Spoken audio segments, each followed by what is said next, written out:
ننتقل للفقرة اللي بعد كده، وبكرة تشوفوا مصر. انفوجرافيك جديد بيتداوله نشطاء مواقع التواصل الاجتماعي من قناة فور ميديا على موقع يوتيوب.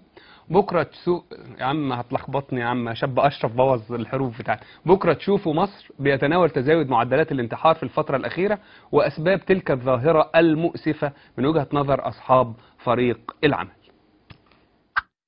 وبكرة تشوفوا مصر، كلمة ابتدى بيها قائد الانقلاب العسكري عهد مظلم بعد 3 يوليو، وأوهم بيها كتير من بسطاء الشعب المصري إن بكرة ده هيحقق لهم أهداف ثورة 25 يناير، يعني العيش والحرية والعدالة الاجتماعية. لكن بعد سنة ونص اتصدم كتير برضه إن بكرة اللي كان يقصده الشعب المصري غير اللي كان يقصده السيسي خالص. بكرة بتاع السيسي طلع قهر وظلم وشهداء بالآلاف، وأضعافهم معتقلين، وأضعاف أضعافهم ركبوا قطر البطالة ومش لاقيين شغل، وأضعاف أضعافهم من البنات غصب عنهم خدوا لقب عانس، وناس مش لاقيه قوت عيالها، وفساد اخلاقي بياكل في المجتمع، وفقر بينحت في عظم الشعب المسكين اللي فكر ان اللي عمله مرسي في سنه وما كانش عاجبهم السيسي يقدر يعمل اضعافه في يوم. عسكري بقى وواصل، والبلد دي ما ينفعش يحكمها الا واحد عسكري زي ما انتم عارفين. الحاله اللي وصلت لها البلد بعد 3 يوليو دفعت ناس كتير لباب كان طول عمرهم بيعتبروه باب كفر ما يحتملش لبس.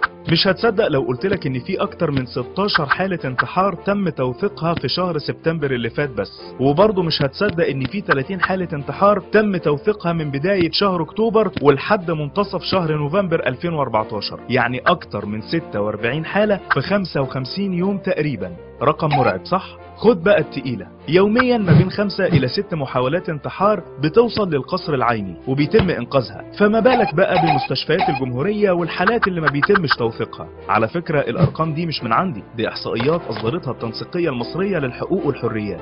طب عارف ان ما يقرب من 90% من الحالات دي كانت بسبب سوء الحالة الاقتصادية للمنتحر، والباقي كان بسبب مشاكل اسرية ونفسية وظروف سياسية؟ عارف ان من ضمن المنتحرين مدرس اسمه عبد الفتاح الكفراوي من محافظة المنوفية قرر يحط رقبته على قضبان قطر شبين الكوم علشان يتخلص من حياته بسبب ظروفه المادية، وان في اب من سوهاج انتحر اول ايام عيد الاضحى اللي فات علشان نفس السبب. وطبعا مش محتاج اقول لك اي بيت بيبقى محتاج لفلوس ازاي ايام العيد. طب عارف ان في مزارع في الاسماعيليه انتحر وساب ورقه يقول فيها انه انتحر علشان هو شاب ومش قادر يتجوز؟ ولا ايمن صبحي العامل اللي شغال في شركه الحديد والصلب في حلوان وقرر الانتحار بعد ما اتفصل من شركته هو وعدد من زمايله بشكل تعسفي واتشردت اسرهم ومفيش حكومه تقول للظالم انت فين؟ وفي مفارقه غريبه مجند في محافظه الاقصر ينتحر بعد مروره بحاله نفسيه سيئه وغيابه عن الخدمه العسكريه. وفي ناحيه تانية تقرر الناشطه زينب المهدي انها تنهي حياتها بعد حاله من اليأس سيطرت عليها وهيأت لها ان مفيش امل في تحقيق العداله في مصر ورفع الظلم عن الالاف اللي ماتوا في الميادين واللي بيواجهوا الموت في سجون العسكر.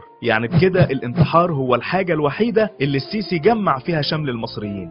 انا عارف ان كل اللي هم مروا بيه مش مبرر يدفعهم للانتحار مهما كانت الضغوط، والموضوع على فكرة ما فيهوش مجال للاستغلال او المزايدة السياسية، بس اللي بيحصل في البلد لازم يجبرك انك تكون رقم في المعادلة علشان ترفع الظلم عن الناس وتحاسب الظالم وتوفر حياة كريمة لشعب عاش طول عمره على امل انه يشوف يوم حلو. وللاسف يوم ما جه اليوم ده جه واحد لابس زيادة وقضى على احلامهم وحاول يقنعهم انهم كانوا في كابوس اسمه محمد مرسي، بس للاسف لما الشعب صحي لقى نفسه في كابوس حقيقي اسمه حكم العسكر. ومش هيخلص الكابوس ده الا بعقول ناس واعيين عارفين الحق من الباطل وايمانهم بربنا ملهوش حدود وما بيخافوش غير من اللي خلقهم.